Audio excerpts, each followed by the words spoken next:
قال إنه أكتر حاجة ممكن تكسر الحلم هو الخوف. إمتى حسيت إنك أنت ممكن تفقد أحلامك نتيجة لمخاوفك؟ حصلت كذا مرة. يعني هو طبيعي إن الحياة ساعات ما بتمشيش زي ما الواحد كان نفسه تمشي، وممكن يحصل ده، ممكن يحصل واحد يتخلى عن حلمه أو يروح سكة تانية خالص. يعني في الأول لما دخلت حبيت أخش معهد السينما، اترفضت سنتين.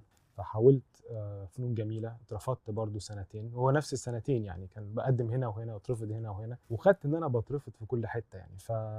فبس فالحمد لله ان انا برضو معرفش ده يعني عملت ده ازاي، بس ما وقفتش لما سبت مصر. برضو كان برضو في شيء من المجازفة، لان انا كنت عملت هنا شغل الناس عرفته وحبته، وعملت نفسي اسم في بلدي، ومرة واحدة سبت البلد. الفن فيه مجازفة، فيه مجازفات، وفيه تحديات وإصرار زي ما قلتي، وعشان كده ليه ضحايا.